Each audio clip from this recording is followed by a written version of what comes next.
Hello and welcome back to Perspectives. On today's show, we talk about the unseen emergency in North American law enforcement, the tragic statistics of suicides, particularly amongst ethnic minorities. Here in the UK, we mark the 8th anniversary of the continuing arbitrary detention of Jagtar Singh Johal.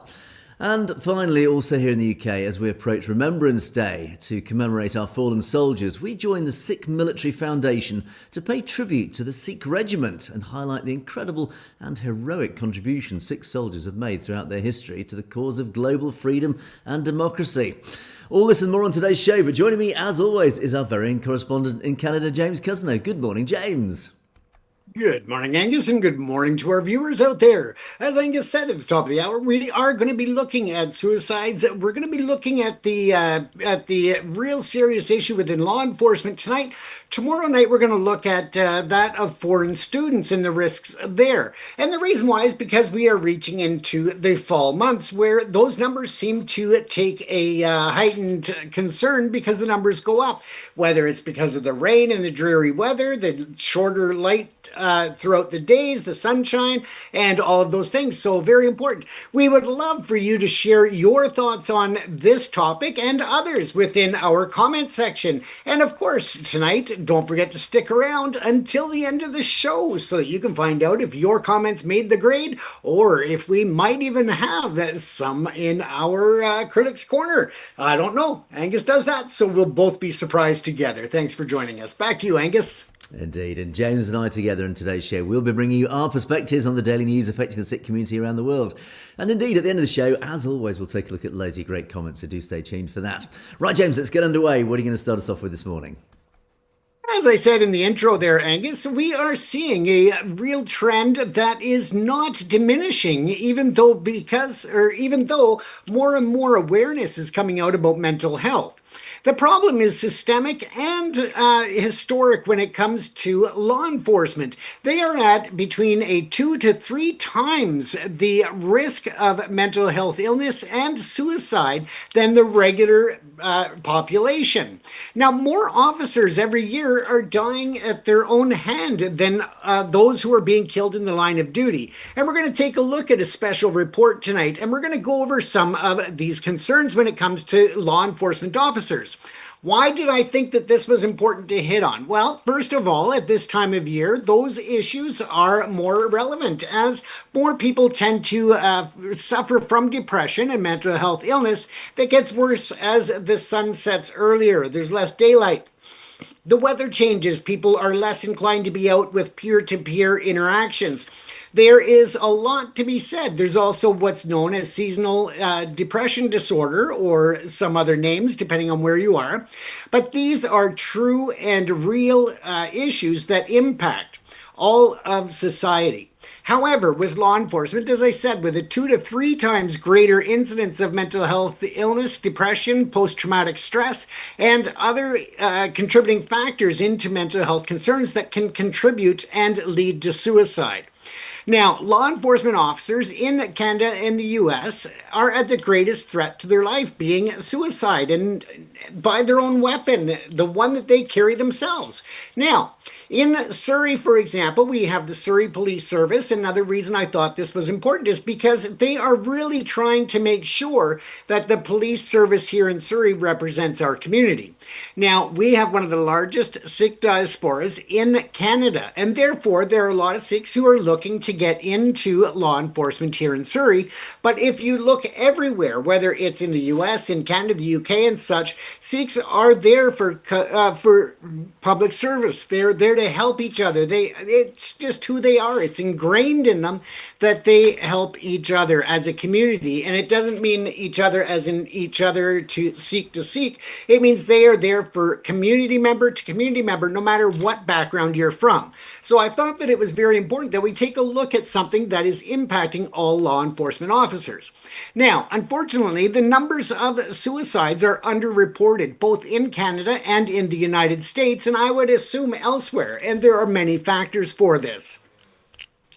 There is a long-standing issue of the police force, when an officer takes their life at their own hands, they are not eligible for different benefits, or their family isn't. Survivor benefits, pensions, all of that can disappear because it is at their own hands. However, it is a direct result in correlation to the job in which they do.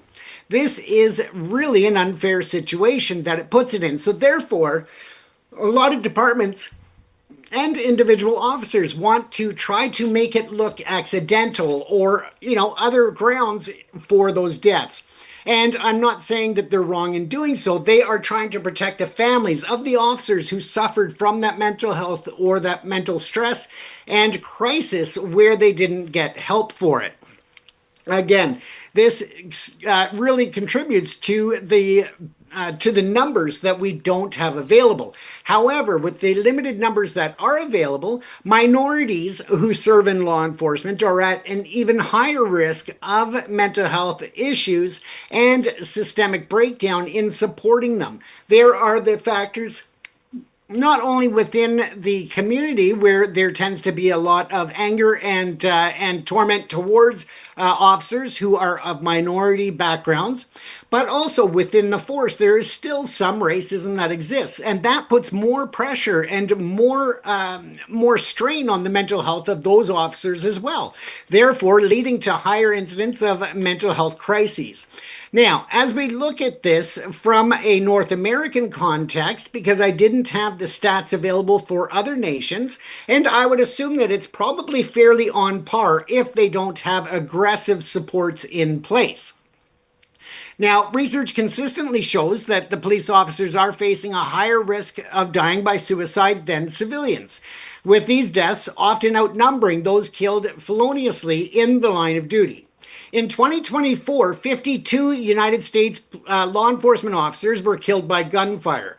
A greater number, though less officially counted, took their own lives. And there are estimates up to 190 officers. So it shows you the number disparity there in terms of deaths while on duty, deaths caused by being on duty, but happened at their own hands. So again, it is a real occupational hazard that needs to be recognized as just that, an occupational or workplace hazard, that when an officer does take their own life, that they are recognized at the same level as an officer killed in the line of duty, because let's face it, there really isn't much differentiation besides the words that are written on paper or the way that it happened.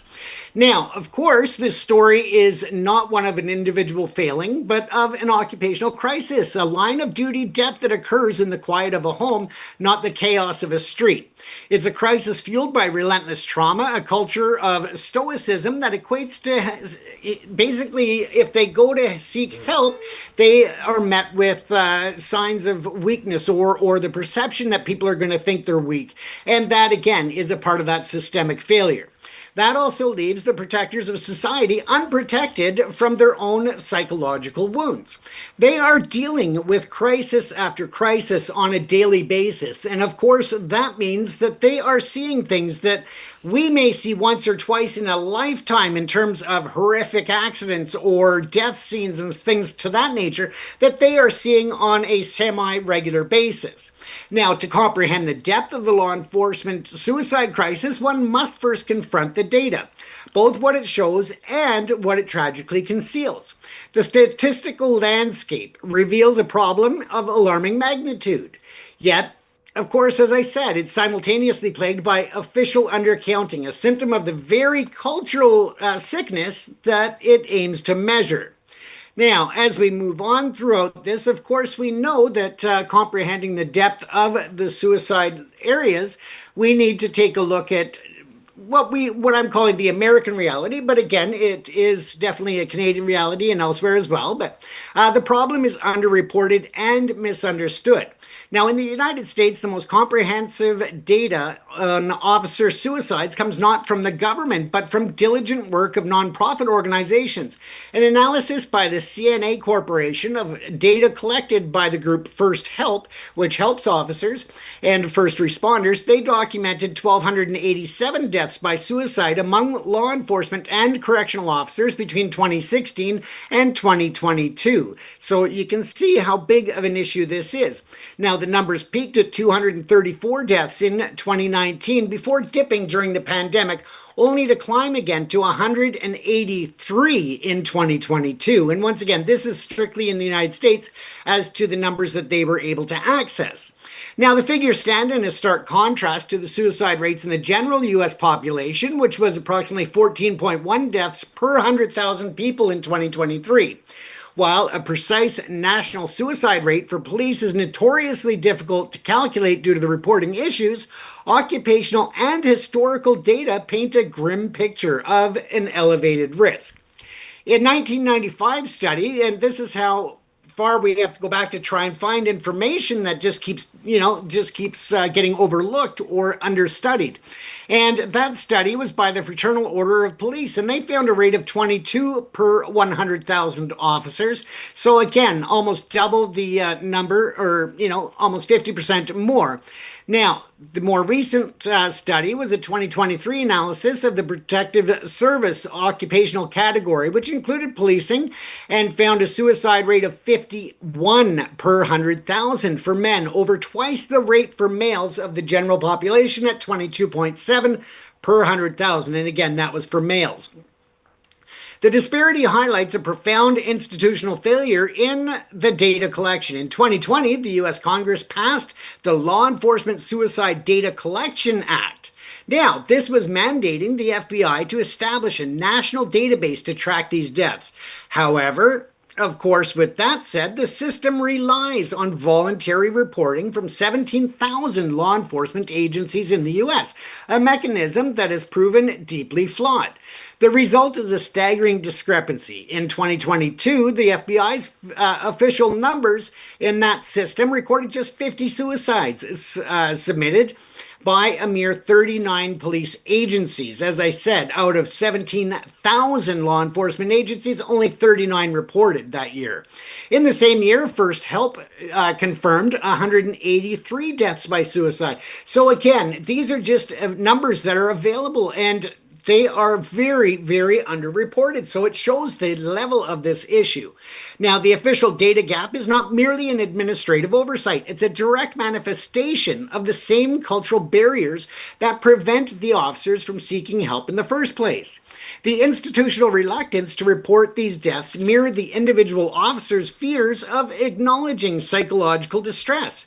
The blue wall of silence, it's not just something that you hear when it comes to police investigating police, but it's also what we see when it comes to them trying to encourage them to reach out and get help for mental health issues. It really does extend from the squad car to the federal government spreadsheets, and it's creating a vicious cycle. Without the accurate official data advocating for federal funding, mandating national wellness standards, and holding agencies accountable becomes nearly impossible. This crisis remains officially minimized, and the unofficial tragic reality continues to claim lives. Now, as we continue to look at the various causes and effect, we can look here in Canada, and there's a different picture, but a similar struggle. And that is, in Canada, the challenge of obtaining comprehensive national suicide data for police is equally pronounced. The country lacks a centralized tracking system, forcing reliance on regional studies and reports from specific forces. A crisis in 2018 saw 9 serving and retired police officers in Ontario die by suicide, and that was an unprecedented number, with 3 of them in 1 month. That prompted an expert panel to be reviewed by the chief coroner. A study of coroner records in Ontario from 2014 to 2018 found a police suicide rate of 17.6 per 100,000, and a rate that is much higher than that of other public safety personnel groups. Now, the notably higher than Canada's general population suicide was also very prevalent, and that is at a 12.5 per 100,000 in 2022 and 11.1 in 2023 compared to that 17.6. Now, perhaps The most alarming and recent data comes from a 2024 University of Regina study on the Royal Canadian Mounted Police.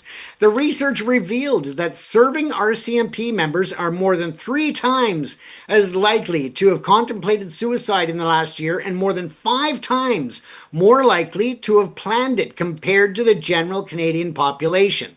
These findings provide a powerful contemporary indicator of the severe mental health distress within Canadian police forces and our iconic national police force. So when you look at this, it is very clear that this contributes to other problems, and that is a heightened level of substance abuse, alcoholism, and family-based violence or domestic violence. This is a big concern that we are brushing under the carpet, that we are not dealing with appropriately to support those who are looking after us in our communities, trying to keep us safe. Now, the crisis of officer suicide is not born from a single cause, but from a toxic interplay of factors, and it's unique to this profession. It's a convergence of relentless exposure to trauma on the streets, a culture that punishes any vulnerability, and organizational stressors that can feel like a betrayal from within the organizations themselves. Now, a career in law enforcement is a career of exposure to what researchers term potentially psychologically traumatic events, or PPTEs. Now, while the average citizen may experience 2 such events in their entire lifetime, a recent study found that RCMP members are exposed to an average of 13 different types of PPTEs, including sudden violent deaths, physical assaults, and serious accidents. Now, the chronic exposure is a direct pathway to devastating mental health outcomes. Studies show that police officers and firefighters have a 5-fold increase in the rates of post-traumatic stress disorder and depression compared to civilians. The combined impact of PTSD and increased alcohol use, which is a common but maladaptive coping mechanism, can lead to a 10-fold increase in the risk for suicidal ideation. The psychological injuries sustained on the job manifest in a myriad of ways, including poor sleep, nightmares, emotional exhaustion, burnout, substance abuse, and higher likelihood of engaging in intimate partner violence. Once again, this is a serious concern for all of our communities and for our law enforcement. It leads to a powerful and damning conclusion about the nature of the profession. Police officers are rigorously screened before being hired, passing extensive physical, medical, and psychological examinations. Indeed, the research on RCMP cadets shows they begin their careers with better mental health and more resilience than the general population. Yet, after years of service, their mental health outcomes are dramatically worse. The contrast creates a stark paradox, and the high rates of mental illness and suicide in policing cannot be blamed on pre-existing vulnerabilities in the individuals who choose the profession. The evidence is very clearly suggesting that the job itself is the source of the mental injury. Now, the profession takes a psychologically healthy individual and, through a combination of the operational trauma and organizational stress, the system wears them down. Now, of course, there's the culture of stigma that is, of course, around mental health, and that's not just in law enforcement, that is just in everyday society as well.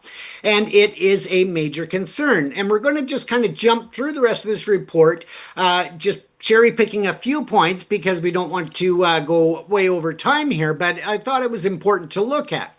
Now, of course, you have the traumatic incident exposure, you have the chronic stress and the PTSD that begins. That then continues on to a fear of stigma and appearing weak if they seek help or ask for help. There's other job-related incidents where they could be relieved of being on the streets or interacting with the public. There could be concerns about them losing their ability to carry a firearm, and therefore, of course, restricts what positions they are in on the streets. They are concerned about it impacting promotions and other positions or lateral movements within the department. So again, there's a lot of reasons why they don't want to seek that mental health assistance. They are avoiding it at all costs throughout the department in many cases. Now, what happens there is that, of course, you end up with them feeling isolated, and the crisis gets even worse.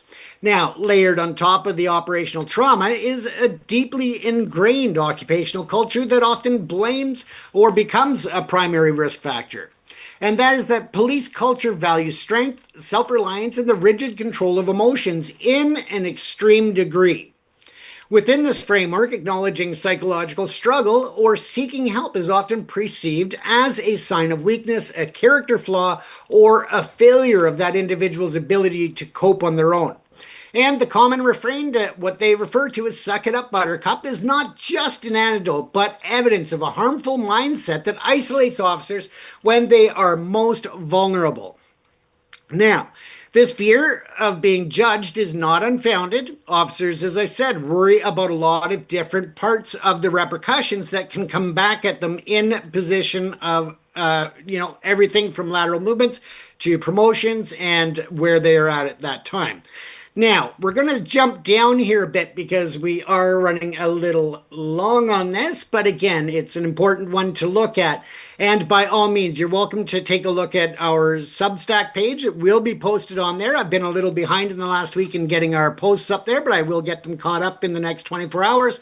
But this will go up very quickly because, again, it is an important subject that, although we're looking at it from the point of view of police, there's a lot of information in here for everyone who's dealing with any type of mental health concerns or is feeling suicidal.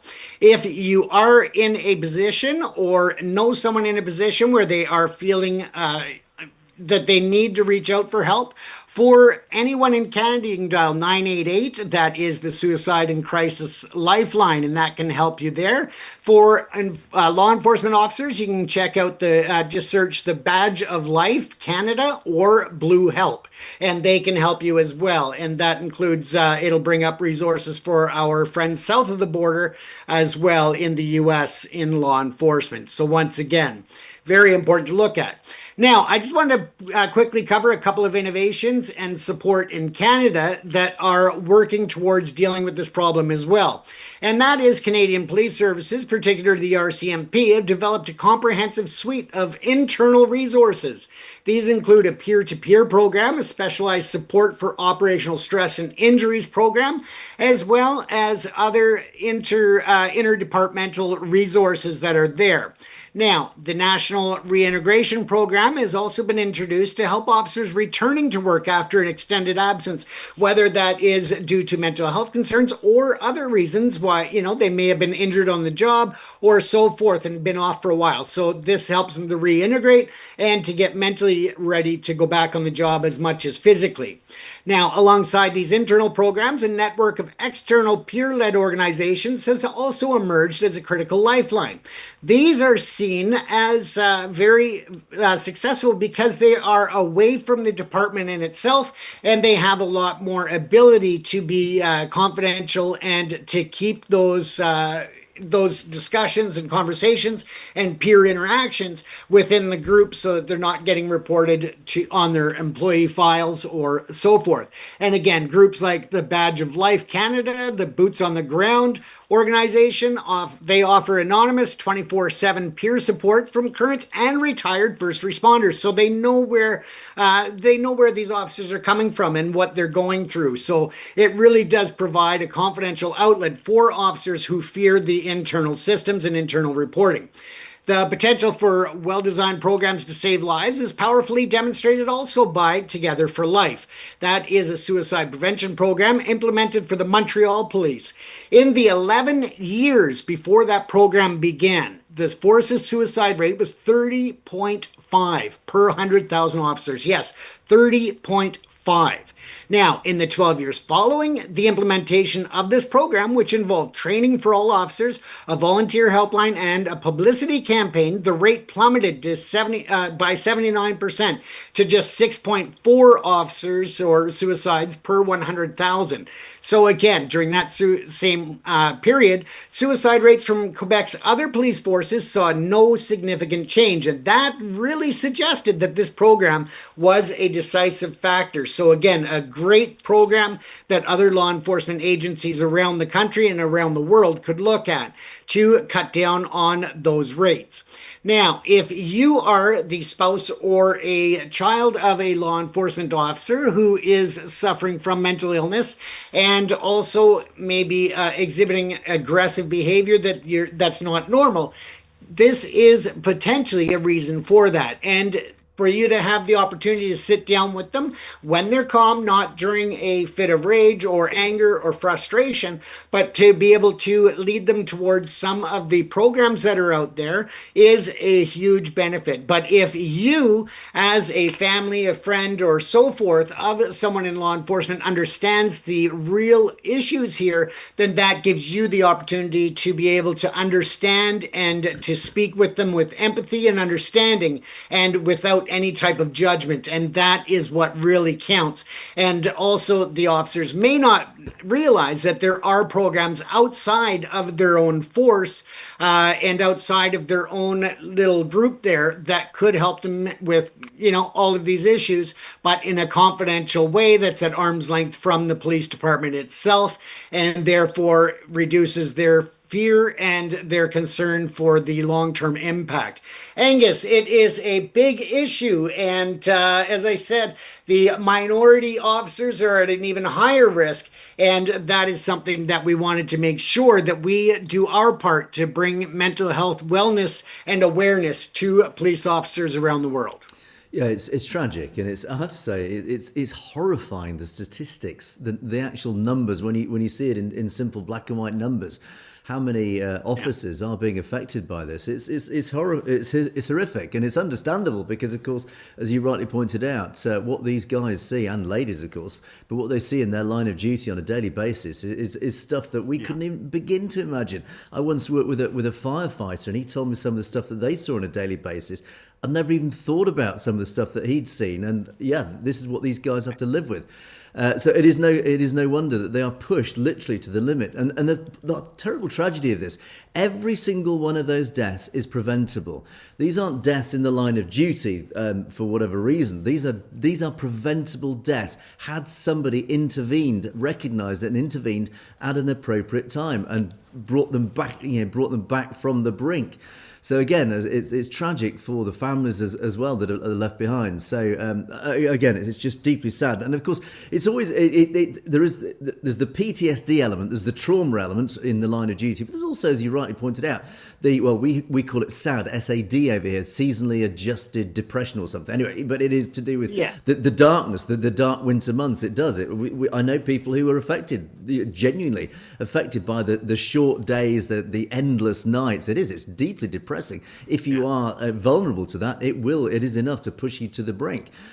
So again, there are so many factors involved in this. I just want to just counterbalance this because I find this actually quite a fascinating subject because it highlights very much a social evolution of our society here in the West that's evolved probably since Victorian times, the times of Queen Victoria in the 19th century. And it's something that I've noticed, even myself actually, how our society has changed. And I'll compare this to something that you can't really compare it directly, but it just gives the sort of the psychological comparison. I was sent away at the age of 7 to boarding school. So I was a young boy sent far away. I didn't see my parents for 3 months at a time. And we young boys at the age of 7 were sent to a pretty tough school, I have to say. It was an all-boys school, and it had that very same attitude. Vulnerability was punished. The weak were punished. Effectively, you had to man up. It was all suck it up, buttercup. That whole same environment. In other words, you basically toughened up, or that was it. It literally was sink or swim.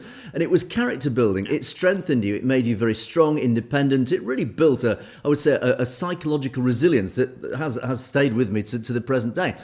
It was only recently with Facebook, and groups were set up on Facebook of my old school. And how many boys who are now obviously men my age, we're quite mature now, let's say, who have suffered mental health issues because of those school days, because they were the weak. They were the ones that couldn't cope with that environment. They struggled in that environment and they kept it hidden. They had no choice. Now, you can scale that up to what's happening in the police force and law enforcement is that those equivalents are now committing suicide.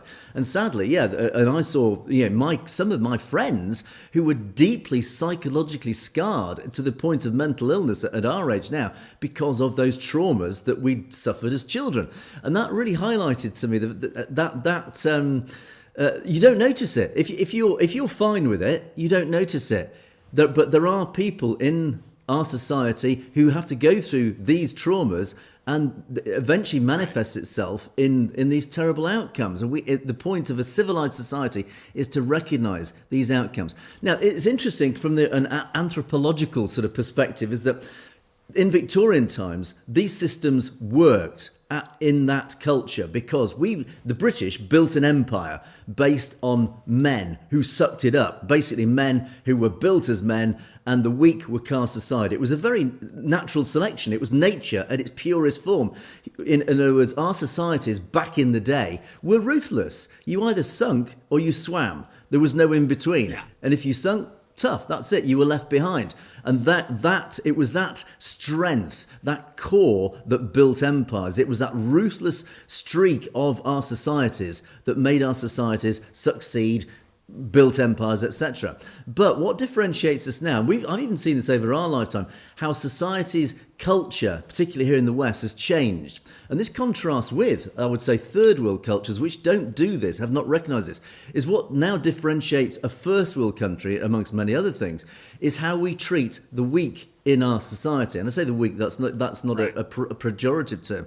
That is those who are struggling with trauma, struggling with issues like this. Those in my school days who sunk, who couldn't cope with it. And what now differentiates us as a civilized society is that we recognize this, is that we help these people instead of just letting them sink and disappear. Is we help them, we bring them up, we basically save their lives. And as you pointed out in your report, James, in law enforcement and indeed other frontline agencies, is that we are now fortunately just starting to recognize the fact that these people we can save, we can recognize the signs. We must stop being ruthless and having this culture of suck it up, buttercup, because the outcome is tragedy. And this is preventable. Fortunately, it is being recognised slowly but surely. But I say this is the evolution of our society. Now, you could argue from an anthropological perspective, looking back over centuries, in 3 centuries' time, they might look back on this time saying, this is when the West got weak, because suddenly we're a very soft society. We're a very cotton wool. We wrap ourselves in cotton wool. We protect ourselves from trauma wherever possible. I mean, even a simple thing like death. How often you compare a first world country to a third world country where death is almost daily and you're exposed to it on a daily basis. Here, death is so sort of far removed from our society. And the meat trade, for example, another example of this, we don't see abattoirs, we don't see animals being butchered so we can eat. It's far removed, again, because we're protected, we're mollycoddled. They don't do that in the third world. And that is that evolutionary shift in society. Is it good? Is it bad? Does it make us weak? I don't know. That's another discussion. But I find this a fascinating subject, James. Right. Yeah, and as I said, tomorrow night we'll take a look at the impacts of being away from home for foreign students and the numbers there, which again, we are looking at with an estimate that they will go up given the new visa requirements and restrictions and the lack of opportunity that may be seen by a lot of foreign students in not being able to continue after studies in certain nations like Canada, the US, and so forth, and being forced to return to their homelands where they don't have a lot of job opportunities in the future that they were planning on building elsewhere. So again, we'll take a look at those numbers tomorrow and some ways that students can get help and how families can help students who may be away from home to cope a bit better in terms of their mental health. So we'll look at that. And Thank you, everyone. Don't forget to put your thoughts on this subject in the comment section because we'd love to know what you think about this as well. Back to you, Angus. Thanks, James. Looking forward to that one. So, talking about tough times and tough men, I'm going to talk about 11th of November is, we call it Remembrance Day here in the UK. It is when we remember those who have served and those who obviously sadly gave their lives in the cause of freedom and democracy over centuries, in fact. And last week, as part of this sort of overall build-up to Remembrance Day, the Sikh Military Foundation, or the Sikh Military Foundation here in the UK, inaugurated its official ceremonial marching troupe, the British Sikh History Reenactment Group, 1914 Sikhs. It's an event that was supported by the British Army and the Khalsa Jatha Shepherd's Bush Gurdwara, that's Gurdwara in the west of London. And the troupe has been put together to honour the courage, the service and the sacrifice of Sikh soldiers. Now, it was built, it's put together in conjunction with the British Army by this group, this organisation called the Sikh Military Foundation. Now, the Sikh Military Foundation, fantastic organisation. It's there for many reasons, but its stated purpose is to, as they say in their own words, to ensure the long and proud military tradition of the Sikhs continues for generations. And of course, we often talk about the military heritage, the heroic history of Sikh militism. What's the word I'm looking for? Anyway, you know what I mean. So the Sikh military tradition, it's rooted in service, rooted in courage and the defence of justice, of course, values that have defined Sikh identity for centuries. And from the formation of the Khalsa to pivotal roles in global conflicts, Sikhs have consistently stood on the front lines with discipline and honour. And this tradition, it's not just about warfare, it's about upholding righteousness and protecting the vulnerable. So again, the Sikh principles, Sikh values, very much infused in this whole concept. And its uniqueness lies in the fusion of what they call spiritual strength with martial excellence. In today's world, where cultural legacies risk being forgotten, it's vital to protect and nurture this tradition so that future generations not only remember it, but live with it with pride and purpose. Let me play you, I'm going to play you a video. This is the group. This is the Sikh reenactment group. This is fantastic to see. Have a look at this.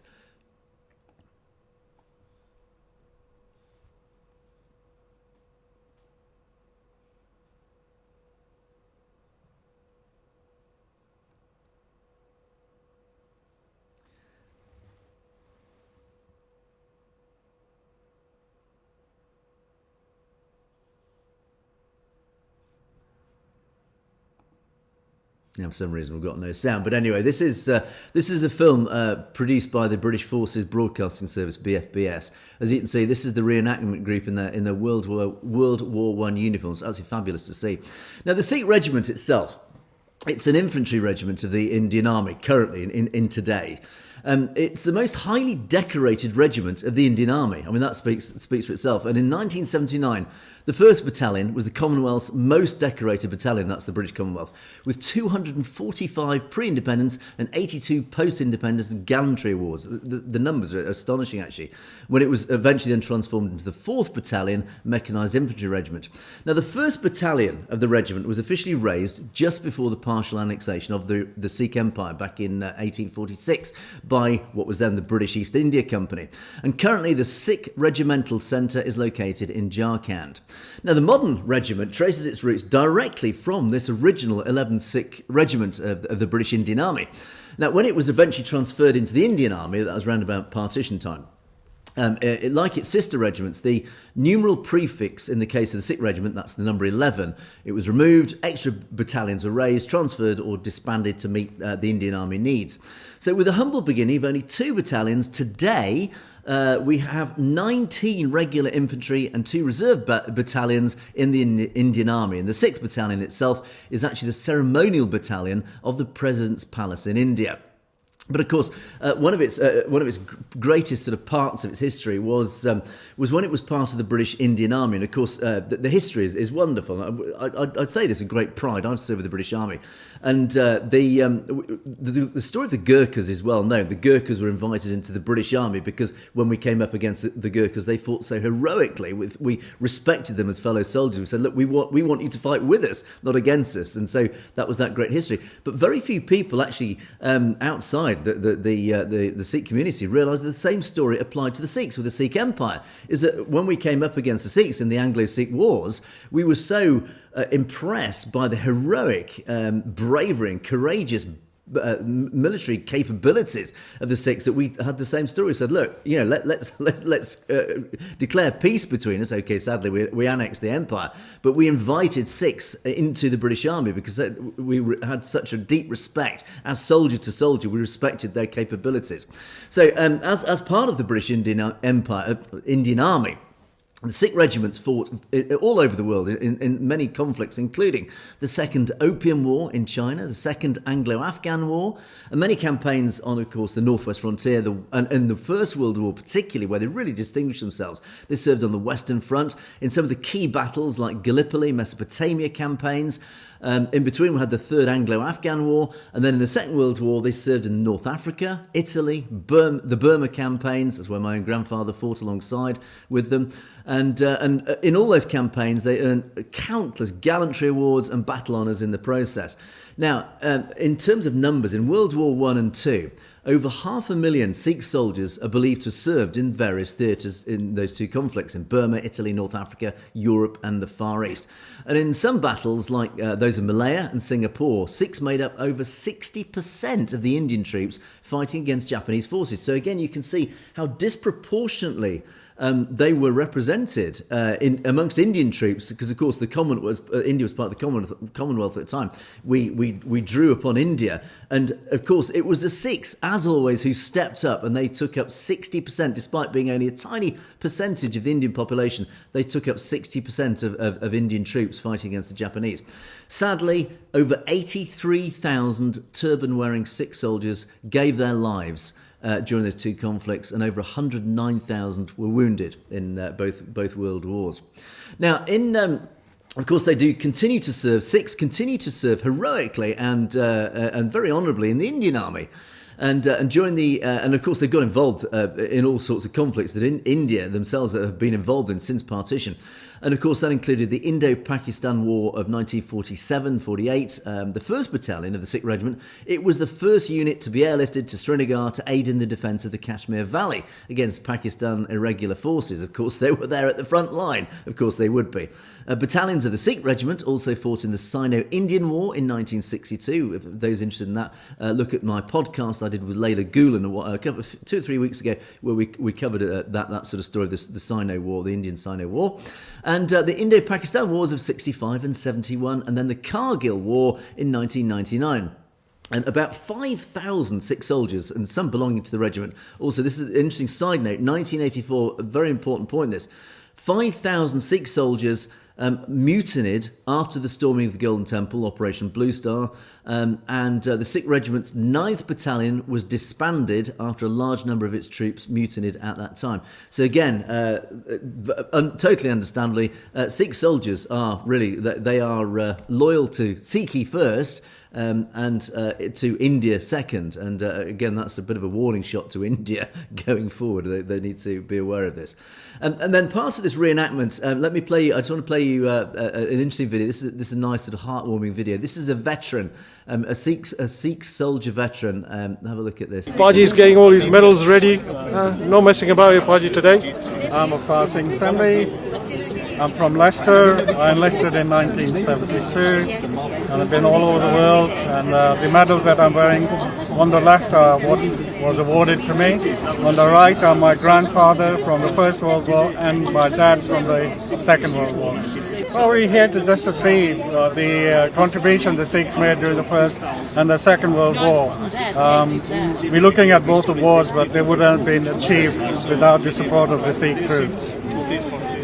And you're here today because of this lady here. Yeah. Introduce us. I am Mrs. Emmy, and this is my husband, of course. And well, I've supported him through all his army career, and I have really enjoyed myself. Through thick and thin. Through thick and thin, yes, yeah. It's been a lovely journey. Yes. Fantastic, and again, I think that the real note there is the medals he was wearing. Of course, he had his own medals where he'd earned for serving, but those medals of his father, in the Second World War and his grandfather in the First World War. I mean, again, talking about an amazing, wonderful military heritage of Sikhism. Well, there it is written large in that one gentleman alone, James. Exactly, yeah. And again, we also have Remembrance Day on November the 11th. I'm sure that goes back to our part of the British dynasty there, going back many, many decades or even centuries. But in any event, yeah, we really do also have a deep respect in Canada for all of the Sikhs who have served with distinction within the Canadian Armed Forces. So again, very important, and yeah, it's great to see that that recognition and that awareness is getting out there in bigger numbers, Angus. Indeed, and I'm going to move on quickly now as time marches on. I do have to mark the fact that, yes, indeed, today, or actually yesterday, was the 8th anniversary of Jagtar Singh Johal's arbitrary detention. And we're going to mark this as we always do, and again, not let our audience forget about this. Keep the pressure on.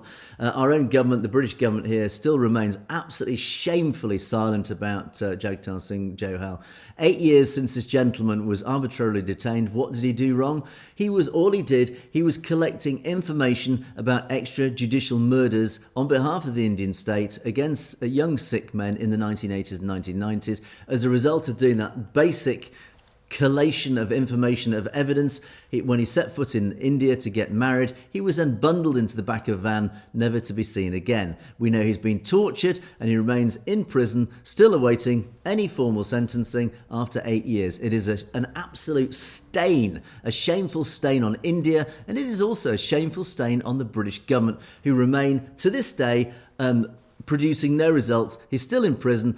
Our government talk a lot about it, but do absolutely nothing. Again, James, I think it's a disgusting stain on both countries, India and the United Kingdom. Absolutely, and our thoughts go out to Jaggy and, of course, his amazing family who has been battling for his freedom since day one. So, we aren't going to forget about Jaggy, and we're not going to let our audience and others around the world forget about him either. Indeed. So we will continue to help the campaign and keep highlighting this very fact. And one day, hopefully, we will see Jaggy released and returning home. Okay, James, let's move on to our comments section now. And thank you once again to our wonderful audience for all your comments. Loads of comments have been piling in. I did a podcast last week with Trent Franks, and it was a fascinating podcast. It was all about this accusation that came out of India that the CIA had allegedly been plotting to assassinate Narendra Modi after a supposed Special Forces operative was found dead in a hotel room in Dhaka in Bangladesh. And India are claiming they thwarted this assassination attempt. Well, of course, unsurprisingly, former Congressman Trent Franks refuted it and said, an absolute load of nonsense. It's just anti-Trump propaganda. And of course, we had loads and loads of comments about this. So thank you, all of you. We'll start off with ASTIA or ASTIA. I believe very little that concerns Indian government. Understand the RSS to better understand the mindset and the path India is on. Western governments must now look beyond trade when dealing with India. I think that speaks for itself. It is always comes down to this basic thing. Is it human rights or is it trade deals? And with India, we know India doesn't care about human rights, James. We have to talk about it on a daily basis. Absolutely. And it is in so many different ways against so many different people. And their propaganda machine is funded at, 100 and some odd million per year. So, they just keep it rolling. Yeah, and when you talk about the path India's on, we know what the path that India's on. We keep talking about it. Sadly, it is aligning more closely with Russia and China and North Korea, etc. So the Indian people need to wake up before it's too late. And SSK Trucking follows the same theme, really, by saying, look, we've been doing everything we can. America has been stretching out the hand of friendship for 30 years, but it turns out India cannot be trusted anymore. I think, James, we said this, India is no longer a reliable ally. Absolutely, and you're only going to reach your hand out so many times with the other side biting the end of your fingers before you just quit putting your hand forward. Exactly. And what is the answer? Well, Mr. Man has the answer, and we can't disagree with this, is that Khalistan really is the only solution, because we need a nation like Khalistan to be established in that region to actually then have a reliable ally. And this, unfortunately, for the Brahmins, the ruling elite of India, is that this is what they fear. And as you rightly say, that's the real fear of the cunning Brahmins. And this is why they focus so much attention on the Khalistan campaign, is because they are terrified of it, James. Absolutely. And once that one domino falls, they're all going to fall. Kashmir and Jammu and other regions that are going to say, well, hold on, Khalistan is the basis for what we want to do next. And they've got a great foundation that we can learn from. So again, it's going to be the Balkanization of India at that rate. It is. That's going to be the real game changer. Khalistan will be the geopolitical game changer in that whole region of the subcontinent. That's right. Kanwar Bir Singh, thank you for this comment. And yes, you obviously appreciated the interview, but you add one thing here: that Indians all over the world are being highlighted because some have been caught stealing stuff from stores, or setting up these Ponzi schemes, these scams, etc., or the illegal importing of drugs into the US, whether it's fentanyl or etc., human trafficking. India needs to clean up its Sanskriti of corruption, genocidal impulses. But on the other hand, the state of Punjab, soon to be Khalistan, has always been completely different from the rest of India and strongly believes in equality and justice, etc. In other words, there is this huge contrast, is that there is a reason, a very good reason, why Punjabi Sikhs, as a generalisation, don't see themselves as Indians. It's because they recognise India for what it is, apart from the fact it's riven by this caste system, this evil caste system, which they have rejected as part of their religious beliefs. It is also what India is exporting to the rest of the world. It is deeply corrupt as a nation, but is exporting all this organised crime. And all it's doing is it's tarnishing the reputation of Punjabi Sikhs the world over, because people outside the Indian diaspora look at Sikhs and say, oh, well, you're all Indians, you're tarnished with the same brush. Unfortunately, no, that is not the case. And as we often say, the Sikhs are very, very different. And as Kanwar Bir Singh points out, Sikhs are not Indians. They are very different people. They have very, very different moral values, James. Absolutely. And I mean, I can go into this in great depth, but I won't for simple timing reasons. But overall, that's a part of what I believe is the Modi campaign towards corruption and the degradation of those in Punjab, is that the more destitute and desperate that the government under Modi can make that region, then the more criminality is going to take place, because the youth are going to have no option to put food on the table, to put shoes on their feet, and all of these other reasons. When they create a desperate society, then they create desperate actions by that society to try to survive. And I think that's part of Modi's game. And we saw it way back in the 80s and 90s when the CIA targeted the inner city areas of Los Angeles, New York, and other parts of the US, where they fed in the crack to be able to finance operations, whether that was the Cuban Missile Crisis and other issues that the CIA couldn't get on the books funding from. And again, it caused a desperate and an immediate impact in the criminality levels in those inner city areas and the violence. And that's what Modi's trying to replicate in Punjab. But he also, I think, underestimates the power of Sikhi.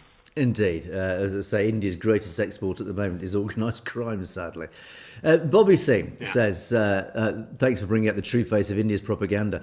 RAW is heavily involved in destabilising the United States. That's why they're accusing the US as a first tactic to put the US on the back foot. Yeah, I mean, it's very clear that RAW are operational around North America and in Europe. We know clearly that they are controlling the operatives via the embassy infrastructure, and that their people on the ground are very much active and operational as part of this whole transnational repression operation, James.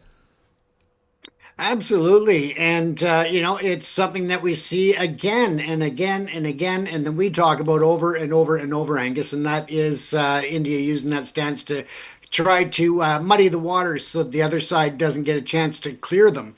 And again, it's part of that echo chamber in media that we talk about. And I think when you say to put the US on the back foot, I think in reality that's a bit of an ambitious aspiration on behalf of India, because the US has been playing this game for many years. Even though the US is 200 and something years old, it's a lot older than India. So they've been playing this game an awful lot better and have a much wider experience playing this game than the Indians do. So I think it's very optimistic if they think they're going to put the US on the back foot in the intelligence world. I think that may come back to bite them in the proverbial on that one. So it's a good luck to them on that one. KJB Singh, thank you, Honourable Congressman, indeed. Remember, Winston Churchill once said, Indian leaders have a sweet smile but silly hearts. In fact, today's Hindutva leaders have black hearts and dark thinking. Khalistan Zindabad. Well, I couldn't disagree with that one, James. No, I can't disagree with that. It's a beautiful sentiment, isn't it? Indeed. But yeah, I think Winston Churchill really had the number of India and the Brahmins. And at the time of partition, he delivered some really powerful speeches. He knew the score. He knew exactly what was going on. And as I say, refer to some of my past podcasts where we've analysed some of the speeches and words of Winston Churchill. KS Sandhu says, Congressman Frank is a wise and balanced statement. He is our best intellectual politician. Well, just to remind our audience, Congressman Franks is he had a really distinguished career in the US government. He was a congressman for, I think, was it 15 odd years, and he wasn't very much. He was not internally focused in the United States. He was very much involved in overseas foreign affairs, and he did in fact travel to India, and he was involved in all sorts of committees that influenced and controlled foreign policy, etc. But more particularly, he was very interested in human rights. He has a very dedicated Christian. His whole moral upstanding is based around Christianity. He's a deeply spiritual man, and along with that comes a deep moralistic core to his whole character. It just exudes in everything he says. He's a deeply what's the word I'm looking for? Just moral upstanding guy, and that infects his politics. And I think he's almost a rare specimen in the political world. James and I, we're always very scathing about politicians, and I would say Congressman Franks is really a diamond in the rough in that respect, James. Absolutely, and I have the utmost respect for certain politicians. We will not go as far as say the majority, because that would be lying. But there are some politicians that I have a very deep respect for and admiration for what they try to accomplish in their careers. And it's not about themselves. It's a genuine concern and care for the betterment of not only their nation, but for the world and the future of the world. Indeed, and Congressman Franks is also a founding board member of the Khalistan Caucus Foundation. So again, it's a powerful guy to have on that foundation. And the critics who say, "Oh, well, this whole Khalistan movement's going nowhere." Well, I hate to point out the fact we've got senior US politicians now actually helping drive this whole movement forward. So, in other words, it's coming, and it's coming fast. So that's a message to our critics on that one. And then final comments. Thank you. We had a few lovely comments actually, particularly from Amrit Saravar. Love your studio background, Angus. And Turlokan Mali says that photo in the background is of such a great man. Indeed, the man over my shoulder, I'm sure most of our audience will of course recognise. And thank you for some lovely comments about the studio. Yes, indeed, it took a while to get here, but we now sit here, and people have commented about the colour of the tree, saying, "Oh, you keep changing your tree out." No, it's not changing the tree out. I can just control the colour of it through a light above it. So the whole studio is controllable. And sadly, we don't have a team of people behind the cameras who are controlling everything. I have to sit here and press buttons to actually control everything. So this is why sometimes it doesn't go all swimmingly well, is because it's a one-man band at this side, James. Absolutely, and a lot more technology happening on that side of the pond than here, but hey, we make it work, Angus. It doesn't matter, because we get there in the end. That's all that matters, to get the message of the truth across. And the final sign-off goes to Gaz 6737. G'day, Angus. Obviously, I guess you're in Australia. And Congressman, Khalistan is the only solution. Amarjit Saini says, great interview, Khalistan Zindabad. And Aman Singh Khalsa signs us off with Khalistan Zindabad. There you go, James. I think it is one voice from our audience. It's one voice from the pair of us. It's Khalistan Zindabad. Absolutely, and we always try to end the comment section with that, because without the comments from our audience, this last part of the show would be so boring. Wouldn't it just? So thank you to all our audience, our wonderful audience, for all your loyal following, and of course all the comments. Do keep the comments coming. We do appreciate them. Particularly we love the comments that highlight issues that we might not know about, or point us in a direction of things that we should be covering. But don't forget, you can email us directly as well if you don't want your comment to appear in the public domain at message@satellotv.com, as many of you do. So thank you very much for that. But that is it for another day. Thanks so much for watching. It is a goodbye from me. It is a goodbye from James. Stay safe, everyone. You have, of course, been watching Perspectives. We will see you next time.